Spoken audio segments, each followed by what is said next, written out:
we go. This is the exam review, final exam review for the college algebra class. What I'm going to do is just go question by question on what's on the final. Um, if you just go through this and go through each of the questions, there's going to be I'm only going to put 20 questions on the final. Originally I'd said 40. I'm only going to put 20 on there, just like a regular test. And I'm going to go question by question, the style, the type of problem that's going to be on the final exam. The numbers may be different, but the style of the problem will be exactly the same as what I'm showing you right here. So hopefully, I haven't put this up too late. Sorry, I tried to get this up a little earlier, and I just have not had the time to do this. So this is Sunday afternoon. I got the Phillies game on the TV on mute, and so I'm doing these problems for you. So hopefully, you have a chance to review this before the final. All right, let's start. Number one, and I'll just write them down for you. So this is x to the fourth minus 3x squared minus 18 equals 0. Alright, so what you have to do is you got to solve. Okay, in this case, obviously you solve for x. So what you do is you look at this and it kind of looks like a quadratic. It kind of looks like x squared x and then a number, but it's not. So this is one where we do that substitution, where we let something equal something. So for instance, like let x, or let's do it like this. Let's say let's use a different letter. Let's let a equal x squared. So if I let a equals x squared, then this is x to the fourth, and that will be the same as a squared. Remember, I let a equal x squared, so this is going to be an a right here. So it's minus 3a minus 18 equals 0. Now the reason that we did this is to make this look like a regular quadratic that we can solve. And then what we're going to do is we're going to take that a, that's not going to be a final answer, we're going to take that, plug it in for this, and then solve for x. Alright? Hopefully you remember doing this way back. So let's see what we can do. We look at this. Oh, this will factor nice and easy. Alright, and then so put an a here and an a here. Remember, these two, we're just factoring, just a regular trinomial factoring. We're multiplying this time, or we're seeing what multiplies together to become negative 18, and the same two numbers add up to be a negative 3. Well, that will be negative 6 and positive 3. So if I multiply them together, it's negative 18. If I add them together, it's negative 3. They're both set equal to 0, or let's say this, the product of these two is 0. So what I'm going to do is set them both equal to 0. So a minus 6 equals 0, and then a plus 3 equals 0. Solve for a equals 6, a equals negative 3. But that's not my answer, though. I have to solve for x. So I got to take these and plug them back into this. Now remember, x squared equals a. So I'm going to set x squared equal to 6, and I'm also going to take x squared and set that equal to negative 3. So let's do this. Let's take the square root of both sides. So I would get x equals plus or minus the square root of 6. Alright, because remember, I'm not going to give you a lot of explanation on these problems. Again, I'm just going to show you how to do them. But we did talk about why it's plus and minus right here. What about this one? If I'm going to take the square root of this, it's the square root of a negative number. So let's just do this up here. So what is the square root of a negative 3? Well, that's the one where we do the I. Take the negative out of here. So it's actually plus or minus the square root of 3I. Or you can put the I out in front. It doesn't make any difference. So you get actually 4 answers. It kind of looks like it's 2 answers, but it's 4 because I got a plus and a minus. Plus and minus. Alright, that's number 1. Let's move on. Let's change colors, a little bit of different look to it. Alright, number 2, you'll also have to solve for x. Here's what that looks like. X squared minus 4. Oh, you know what I did on the... Let's move this. Yeah. And then set that equal to 5. There we go. Alright, so we got to get x by itself. Let's get rid of that square root. The way we get rid of the square root is by squaring both sides. So that square will cancel out that square root. So I'm going to get x squared minus 4 equals 25. Add a 4 to both sides to get that x squared by itself. So x squared is equal to 29, and we're basically at the same spot we were in the other problem. Take the square root of both sides, So x equals, put the plus or minus there, the square root of 29. That was pretty simple. That's all you had to do for that one. All right, not too bad. Let's put number 3 up here. This one is an absolute value. If you remember about what we do with the absolute values, but remember we do the two things. Okay, when you have absolute value, remember I put that 1 here and then a 2 right here. We're going to write two different equations. The first one's going to look just like this. We just get rid of the absolute value symbol. All right, let's move this 2 over a little bit. And let's put this underneath like that. There we go. So we write the first one exactly the way it looks, and then the second one, we just change one thing. We change the sign of the number on the right. So I just still put x plus 5 equals, and then I change that from a positive 12 to a negative 12. Okay, because you're going to get two answers for this, and you have to have both of those equations. That's the first equation, that's the second one. And now it's real simple. Just subtract 5 from both sides, so x equals 7. Subtract 5, oops, put a 7 down. Subtract a 5 from that, so x equals negative 17. And there's the two answers right there. Pretty simple. Okay, there's another one where you have to solve. This is number 4. And this one, it doesn't just say solve because you got a bunch of letters here. This one says solve for, let's see, it's not A, what is it? It's S. So you're solving for letter S. So let's write the little equation down. So capital A equals 6S squared. Okay, this is pretty simple. But all of these, you got like regular number answers. This, you're not going to get a regular number answer. You're going to have A as part of your answer. So you just want to get S by itself. So if I want to get this by itself, first thing I do is get rid of the 6. So I divide by 6. And then that cancels out. So I've got S squared equals A over 6. And now I got to solve for S. This is the third time we've done this.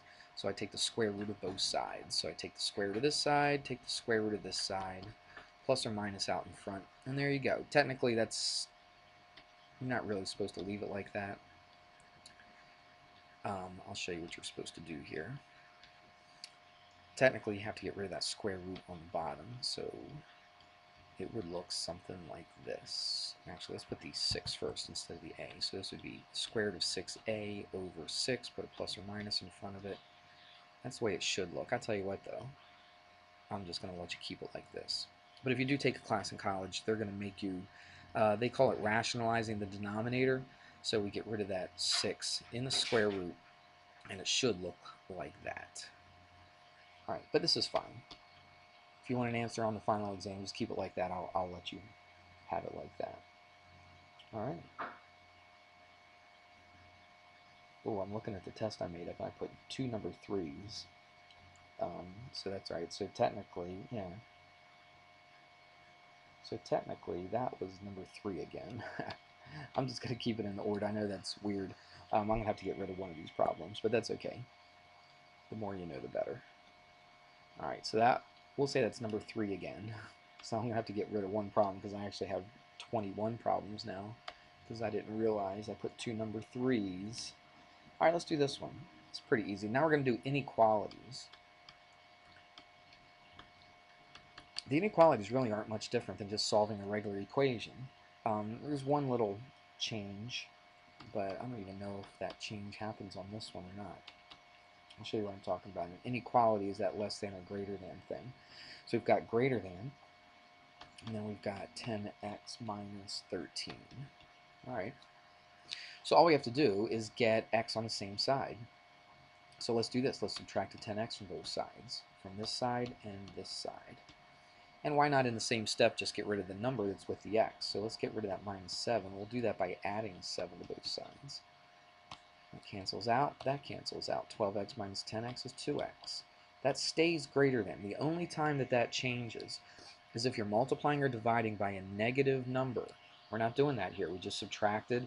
We didn't do any multiplication or division. And so that doesn't change. That just stays exactly the way it is. It's negative 6.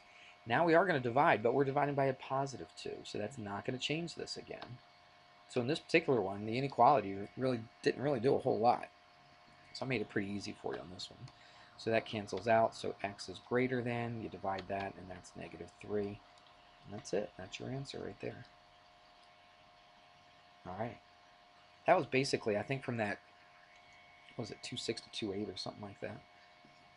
Now, this goes to the next section, which I think, I don't have all the sections written down in front of me, but it's like 3.1 to 3.4 or something, I believe. So let's take a look at this one. Let's see what color. It's kind of light green. And we'll go to a new screen. Midpoint. Okay, so you got to know the midpoint formula. Midpoint formula. So let me write down the midpoint formula first, and then we'll use it. So the midpoint is equal to, now remember, it's a point. It's an ordered pair, so make sure you write this as an ordered pair. The midpoint is x1 plus x2 over 2, and then y1 plus y2 over 2. This is a point. It's an ordered pair. Okay, don't write it as just one single number because this is a point. Okay, I don't know how else I can explain that, but let's do this. Let's put some numbers in here. Let's put 2 points. So what they're doing, they're giving you 2 points, and they're asking for the point that's in between these. So that's -5, 1. Okay, so let's use this midpoint formula, MP for midpoint. Again, it's a point. So I write an ordered pair. Oh, my dog wants to go outside. She'll have to wait until I finish this problem. All right, so the midpoint is, let's see, you add up the x's. So here are the x's right here. So we're going to add them up. So it's 9 plus -5. And we divide it by 2 since we're finding the halfway point. We're dividing it by 2. Then the next one is the y's. -5 plus 1. -5 plus 1. And you divide that by 2. And you just work this out. It's going to be easier. 9 plus -5 is 4 over 2. And this is -5 plus 1, which is -4. That's over 2. Let's see what that gives us. 4 over 2 is 2. -4 over 2 is -2. And that is your midpoint. So you don't have to graph it or anything. All you have to do is use the midpoint formula. But you got to know it. I'm not going to give it to you on the test. You need to know that. It's not a very good square, but you need to know that thing right there. I'm going to pause this while I let my dog outside. All right, I'll let her out. We got a sidewalk back behind our backyard. She sees people walking out there, and she always wants to greet them. All right, let's do this. Let's do another equation. This is the equation of a circle. So let's write the equation of a circle. It looks like this basically. It looks r squared, r is for radius, okay, and it basically looks like Pythagorean theorem. All right, so you'll put the x's here. We'll put x1 minus x2, and we'll put y1 minus y2. It's kind of like the distance formula, to tell you the truth. Oh, forgot a squared right there. Okay, it's kind of like the distance formula, except you just don't put that big old square root. They write this r squared. That's just how they like to write a circle.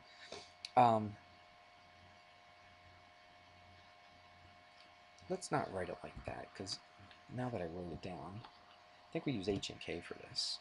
So let's use the h and the k. So let's use that instead of x1, y1. This is how they wrote it.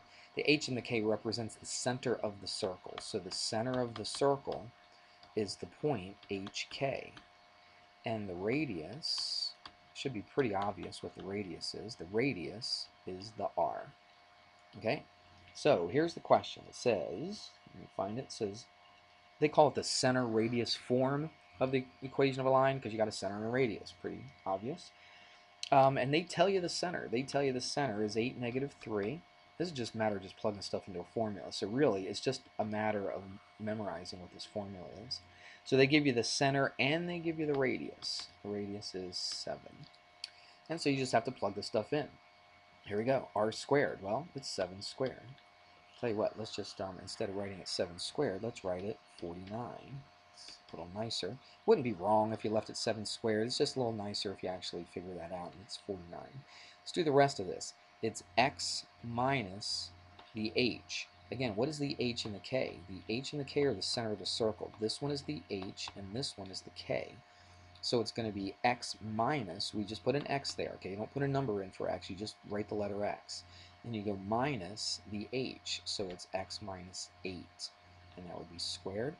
And now, We do the same thing here. Now watch carefully. It's y minus, it's not y minus 3, it's y minus negative 3. And what's going to happen there? That minus a negative is going to be a plus. That's your answer right there. That's it. You're not solving for x, you're not solving for y. All you're doing is taking the center and the radius and you're putting it into a formula, and that's the formula or the equation of a circle is what they call it. All right. I don't know if I put a number on that one. It doesn't matter because our numbers are messed up now, but that was number 7. All right, let's do another equation. So you're going to have to memorize a few equations. These are ones that you learned back in Algebra 1. You did a lot of this in Algebra 2.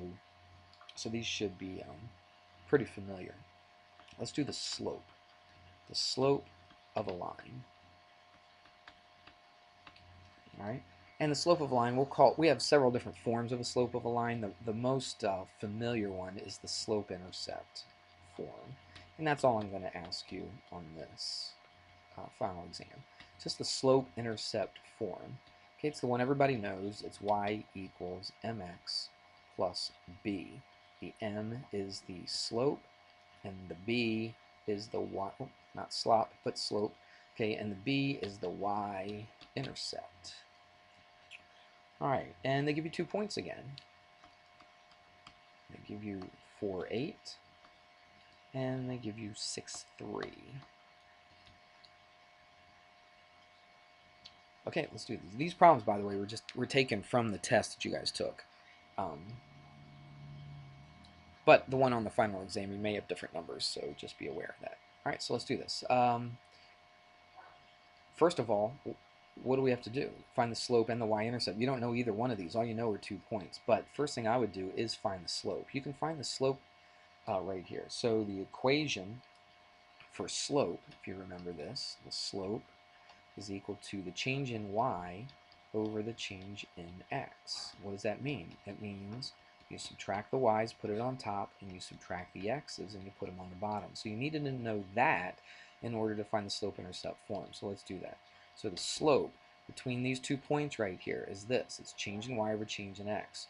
So this time, I'm not adding, I'm subtracting. I'm putting the y's on top. So I'm going 8 minus 3. Just make sure you do it in the right order. Okay, I'm going the first one minus the second one. You could go the second minus the first, but you got to do them in the same order.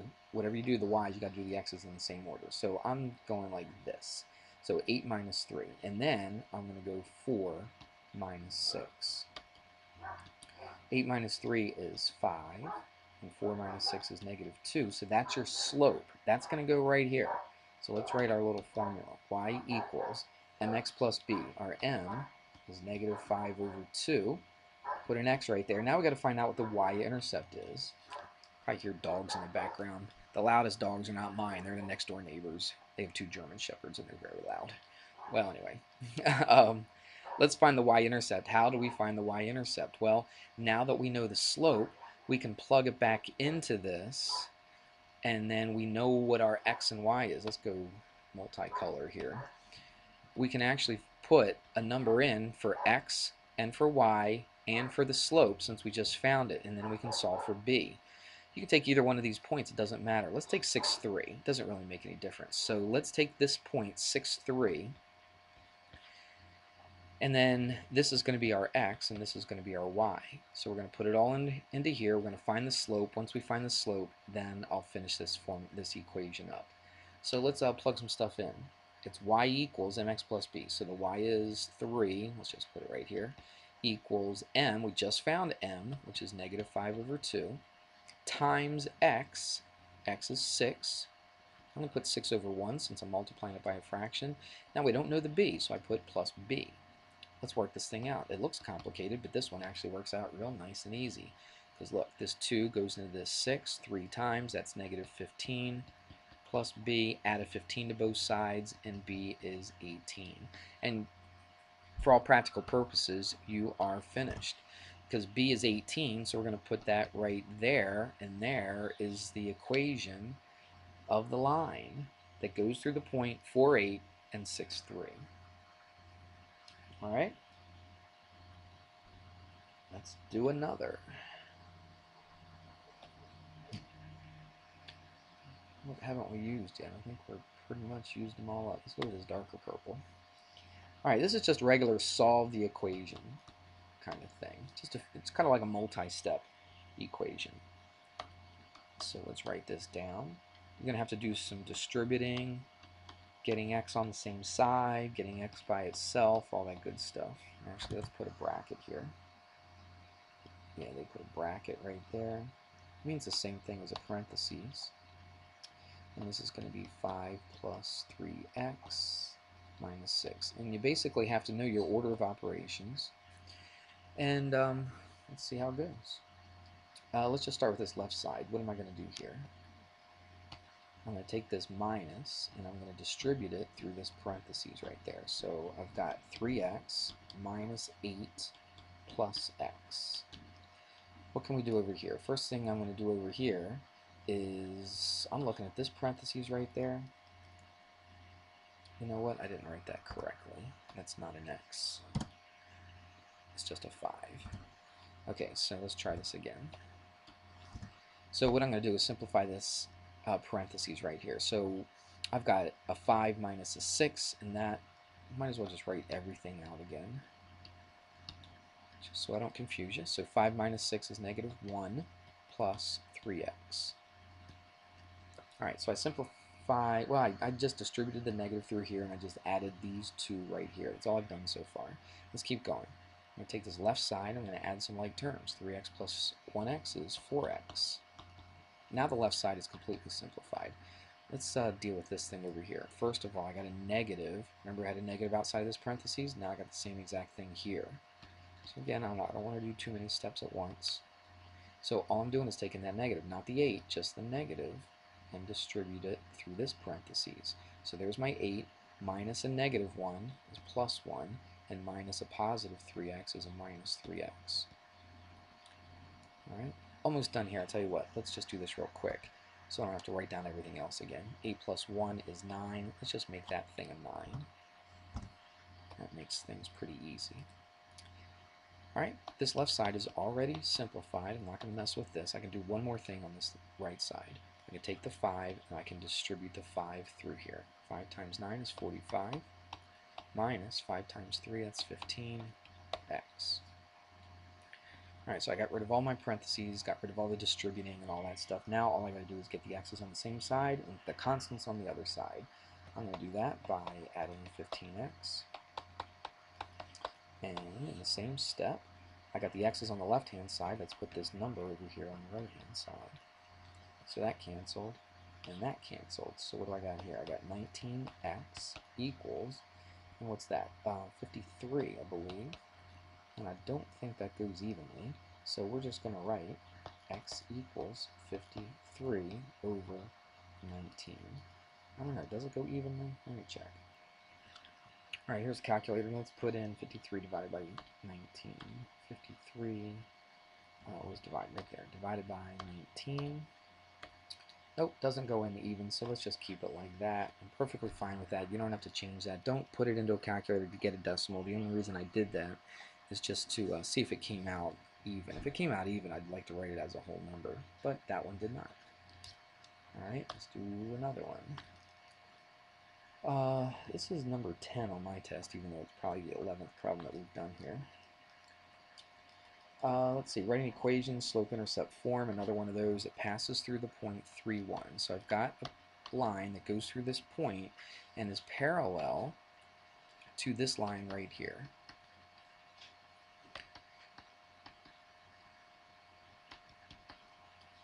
Okay, so I want to write the equation of a line that goes through this point and is parallel to this line right here.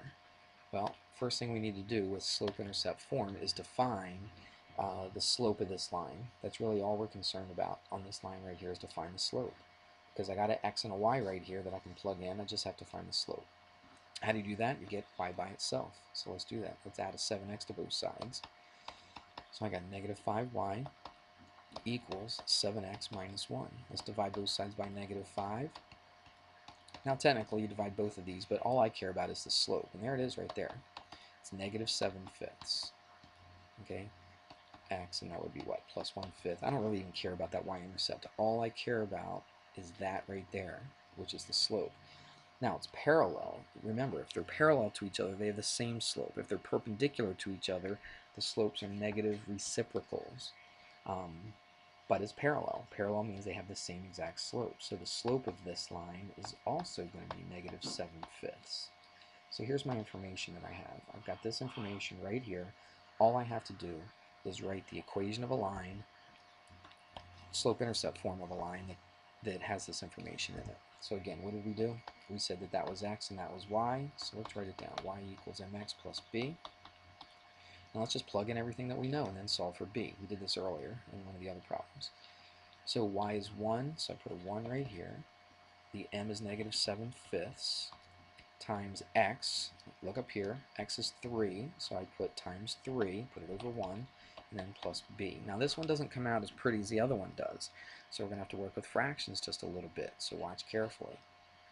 It's 1 equals, nothing cancels out here, so that's negative 21 over 5, and then plus b. And I got to get b by itself, so I have to get rid of this. So I add a 21/5. Now look over here. I'm going to add this to a 21/5. Okay, but let's rewrite 1. You can rewrite 1 as 5 over 5. Why did I pick 5 over 5? Because this has a denominator of 5. So if I added 21/5 over here, I added 21/5 over here. So if I add those up, 5/5 plus 21/5 is 26/5. What did I just find? I found the y-intercept. Let's scooch this up a little bit so I can see that other slope, okay? All right, so I've got the y-intercept and I got the slope. Now it's just a matter of putting it all together, and I'm basically done. I've done all the math part, and I just got to put it together. Y equals, what was the slope? It was negative 7/5. I just put an x, and now I put my y-intercept, which means plus 26/5. That's how you write it. You don't have to change that. That would be, what, 5 1/5? You don't have to change it. You don't have to put it into a decimal. Don't do any of that. Just keep it 26/5, and that's your answer for that problem. All right. So now we're going downhill now, because now we're on the... I thought about breaking up this into two, but we'll just keep on rolling. Let's see if anybody's still listening, hopefully. All right, number 11 on my test. Graph. All right, sorry, but I do have to put a few graphing problems on here. So graph this. This is just a straight line. This is just a linear equation. This actually works out pretty nice. If I'm going to graph this, I want to graph y equals mx plus b. So let's get rid of the 6. So I divide both sides by 6, everything over here by 6, and let's see what we end up with. Y equals, 3 goes into 6 twice, so that's 1/2 x plus, and that goes 3 times. So this is what I'm going to graph right here. And I'll probably put a little graph thing on your test, so you don't have to write these out, but let's just do this. 3, let's try another color here. So the y-intercept, remember this is the y-intercept and this is the slope. So the y-intercept is 3, so I go on the graph to 3 and put a little dot. And then the slope is 1 over 2. Remember, the slope is the rise over the run. So that means, what do? Here's my point right here. I rise 1 and I run 2. So I'm here at the y-intercept and I rise 1, so I go up 1 and I run positive 2. It means I go to the right 2. Put that right here. Grab a nice little line tool and hopefully we'll connect them. And there you go. Here's your graph right there. Nice, easy, linear graph. All right, let's do another graphing problem.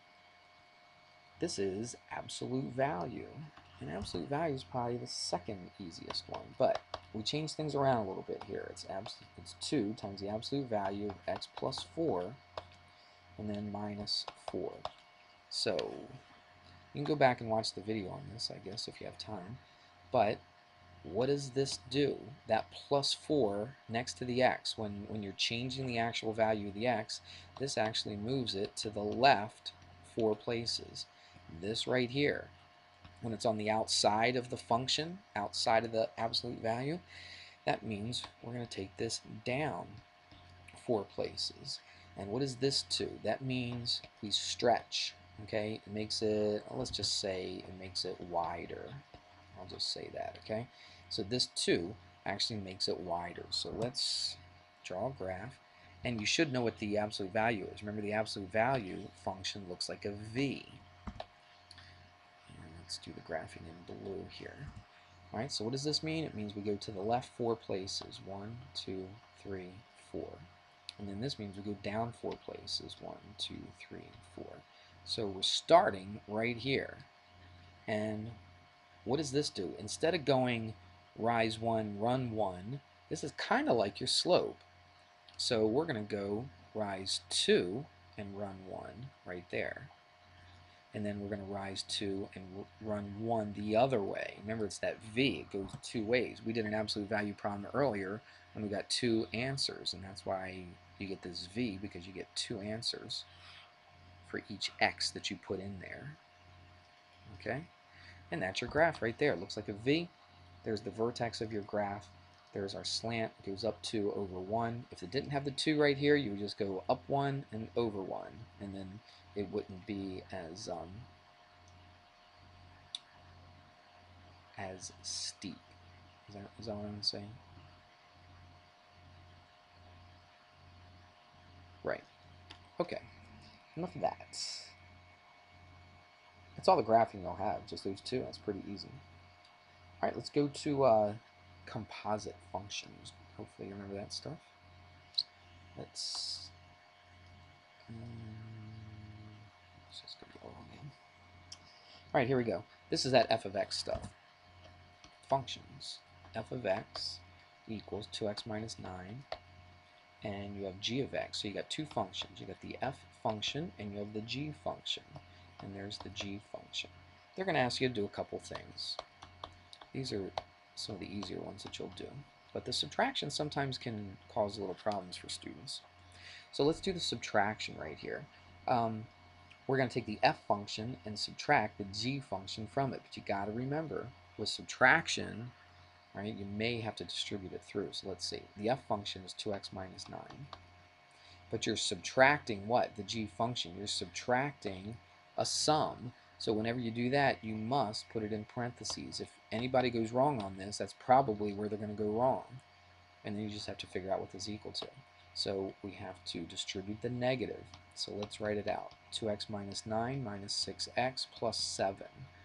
Add up some like terms. 2x minus 6x, that's negative 4x. Negative 9 plus 7 is minus 2, so it's negative 4x minus 2.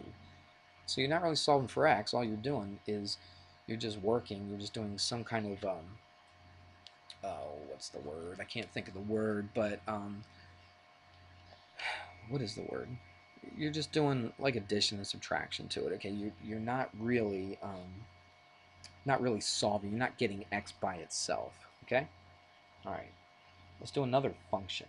We've got like 3 of these that we're going to do. This f of x and g of x. So let's do another one. So f of x equals x minus 6, and you also have g of x. Now watch g of x. It's a little more complicated, but what we're going to do with this isn't really all that bad, I don't think. Alright, let's give myself a little room here. Alright, and what we have to do is find, what do they want you to do to this? They want you to go f g of 3. What does that mean? When there's no sign in between, that means you multiply them together. What's up with this 3 right here? Well, that 3 means we're going to put that 3 into x on both of these functions. A couple ways you can do it. This is the best way to do it. What I'm going to do is put that 3 into the f function. Then I'm going to put the 3 into the g function. I'm going to figure out what this is. Okay, I'm going to do the subtraction in this case. I'm going to do all the stuff that it tells you to do in this one. Then I'm going to take both of those answers. I'm just going to multiply them together at the end. So really, all we're doing is substituting. Taking a 3 and put it into here. Taking a 3, putting it into here and here. And then we're going to multiply those 2 finished numbers together. So let's do that. It's x minus 6. What was our x again? It was the 3. So it's 3 minus 6. So I'll keep this underneath the f function. So 3 minus 6 is negative 6. I'm going to put negative 6. Wait a minute. Let's try that again. That would be negative 3. How about that? All right, so that's negative 3. Let's come over here and put the 3 into this function. So I've got what? Negative 5 times 3 squared plus. 11 times x, which is 11 times 3, and then a plus 3. All I did was take that 3 and put it in for the x. And then let's work it out. This is 3 squared, which is 9, times negative 5, which is negative 45. This is 33. I'll tell you what, let's do a little bit of this in our head. This is 33 plus 3 is 36. And what's that? Negative 9 right there. Okay? So this is what when I stuck the 3 in for the f function, I got this. When I stuck the 3 into the g function, I got this. What does this thing right here tell me to do? It tells me to multiply those two answers together. So it's just negative 3 times negative 9, which is equal to positive 27. And that is your answer right there. Pretty simple, just substitution, and then do a little bit of multiplication at the end. All right, rolling right along. Let's do one more. This will be the last of those function types. Let's do another one. F of x. This is that composition of functions, if you remember that. G of x equals 3x minus 1.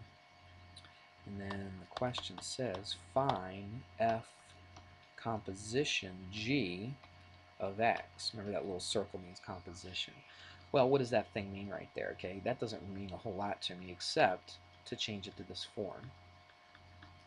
This is what I'm changing it to. That thing right there that looks like fog, but it's not. Okay, that f composition g of x turns into this. What does that mean?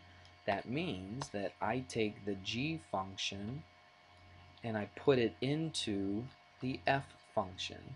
So I'm taking this and I'm putting that in for wherever I see x in the f function. So it's just a simple substitution. I'm taking this thing that I circled and I'm putting it in for that x right there, and then I'm figuring out what I get. All right, so let's go ahead and do that. So this is 5 times, put a parentheses, 5 times what? All this stuff. So make sure you have the parentheses there. So there's my 5x, and then I just stuck a plus 8. Just instead of x, I substituted in what the g function was. Now I just work this out. We've done this several times today already. Distribute, which is 15x minus 5 plus 8. Add like terms, it's just 15x plus 3, and that's your answer. Alright, we're moving right along. The last 5 now. Oops, I ran out of space, didn't I? Tell you what, let's create some more space. Let's make another one of these. Don't usually write that much, I guess. Alright, there we go. Let me kind of center that. There we go, that looks a little better. Alright, let's start again. I gotta change all this fill and stroke stuff. Put that to 2 point. Okay, now I'm ready to go. Let's do this. This is the last section. We just had a test on this not too long ago. In fact, Thursday and Friday. We took the test Thursday, we took corrections Friday. So here are the problems that I chose from that test to put on the final. Some of you guys might have already gotten these right. Some of you might have missed them, but here we go. Alright, we have to solve for x. All of these last 5 problems all say just solve. And you're solving for x. Let's see, what can we do here? Well, I know what this means. I know this means inverse, right? And this is 1 over. So let's write this like this, 625 to the negative first. It means the same exact thing. But this has a base of 5, and this is 625. So let's go to the calculator and plug some stuff in. Let's see. 5 to what power is going to give me 625? That's what I want to figure out. Well, I know 5 squared. Let's find out what 5 cubed is. 5 cubed is 125. That's too small. Let's try another one. Let's try 5 to the 4th. See what that is. There it is right there. As simple as that. 5 to the 4th is 625. So I'm going to write this as 5 to the 4th. So I'm going to keep this the way it is. Then I'm going to write this 5 to the 4th.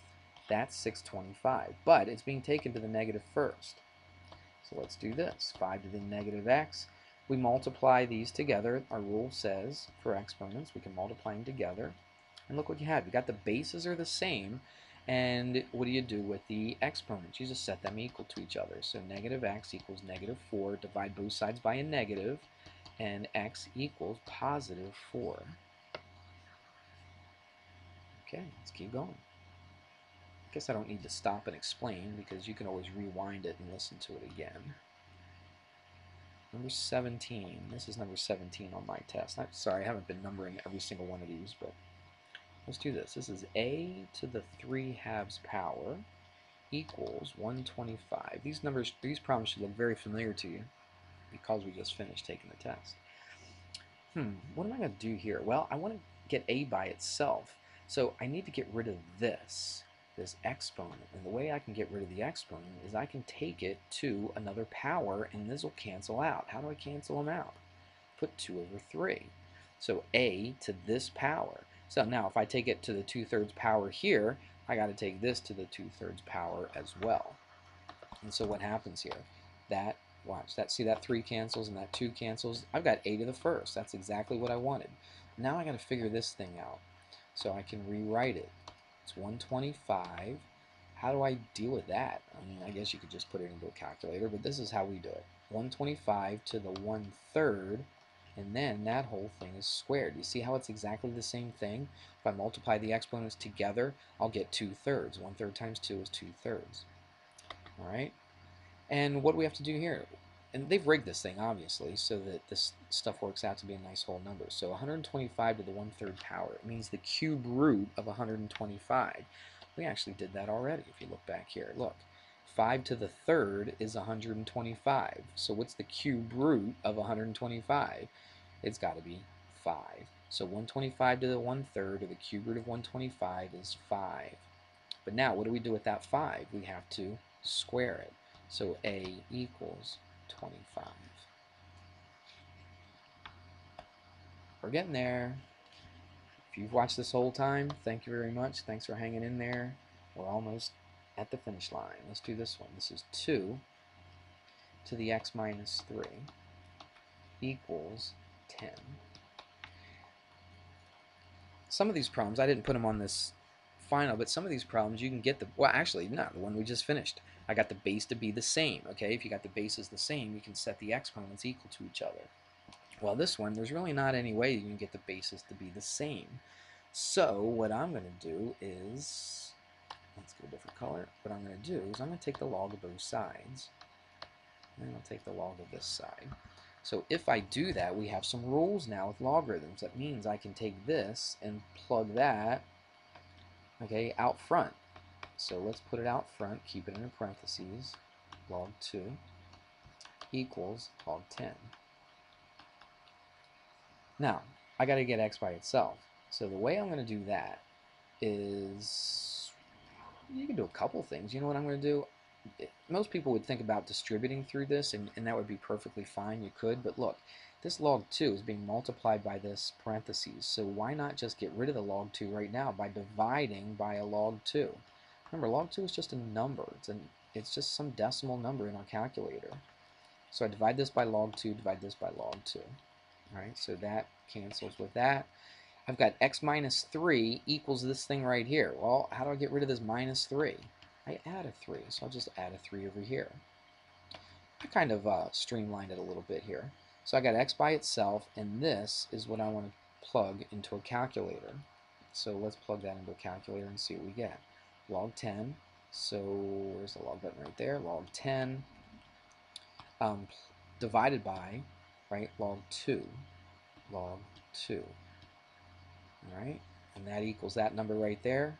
Add a 3 to it, and then I get 6.32. Doesn't say how many places to round, so I'll just take like a couple decimal places. So x is 6.32. Alright. Let's do another one, number 19.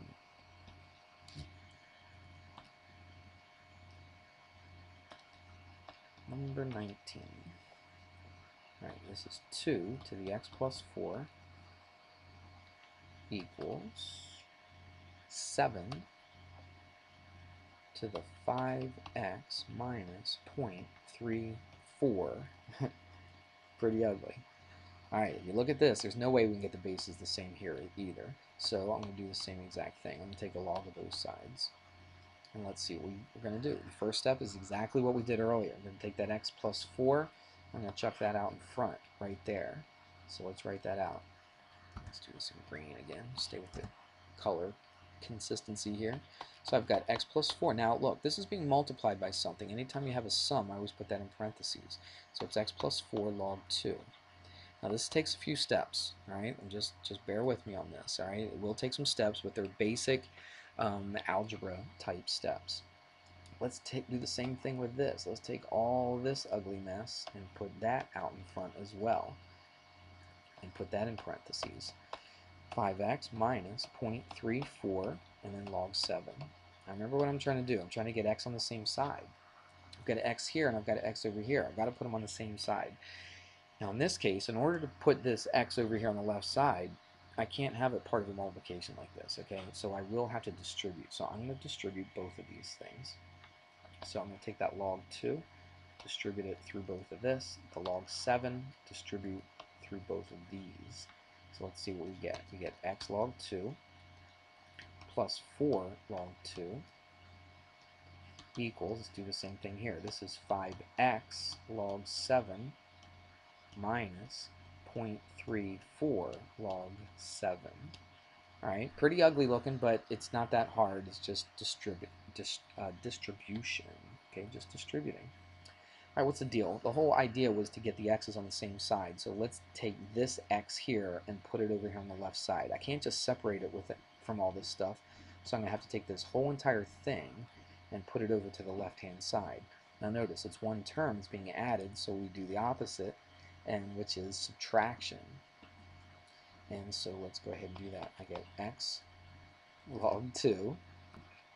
So I've got x log 2. I have to subtract it, so I put minus 5x log 7. So that canceled out. I don't need to show it that it went away. I know it's going to go away. Equals, let's do this. Let's take this and put this over here on the right-hand side. And what do I already have over there? I already have a negative 0.34 log 7. Now I'm going to take this and chuck this to the right-hand side. Now, it was added, so I have to get rid of it by subtracting. So I got another minus 4 log 2.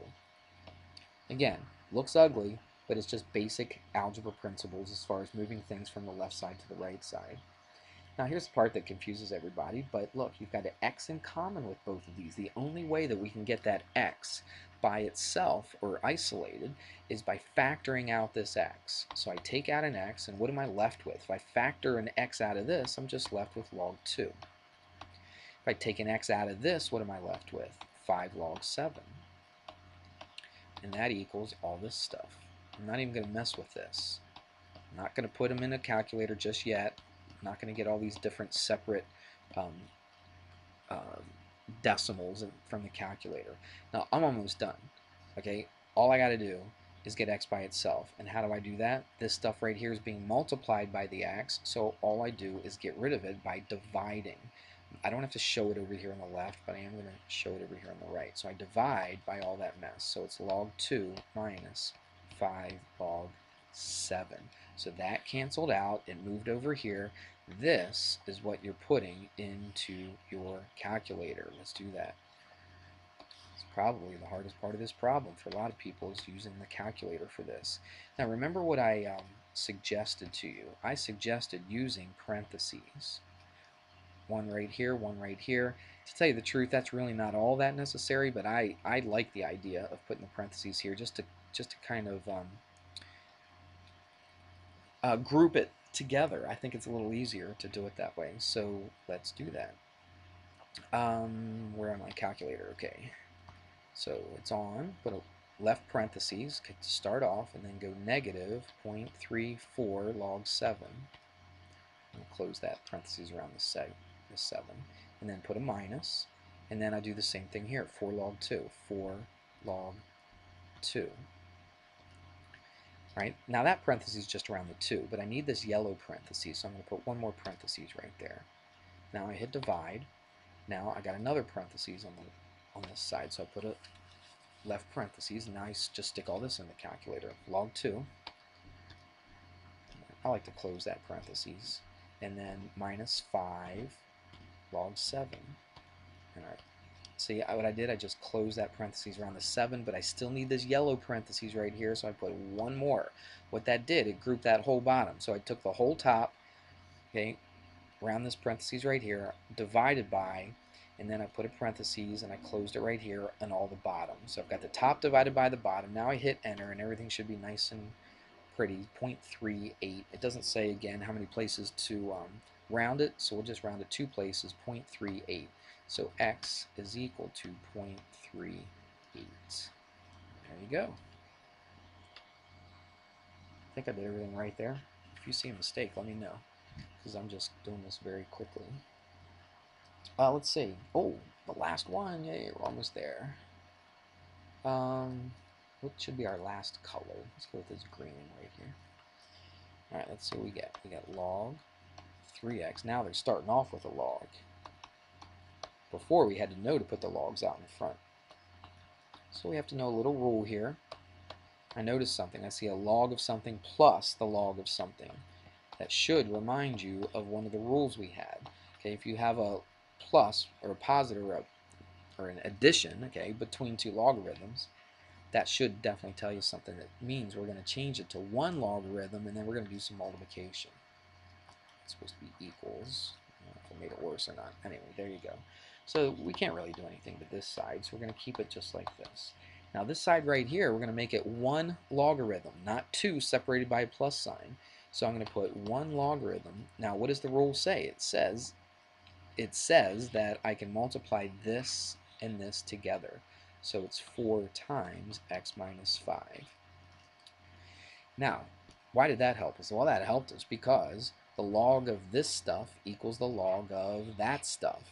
I don't know if you remember this, but I always said the log of this equals the log of that, so this equals that. Okay, so these two have got to be the same. If I'm taking the log of this one and the log of that one, then this one has to equal that one. So that's what we do. Basically, the logs cancel each other out. What are we going to have to do here with this 4? Probably distribute it, so let's do that right now.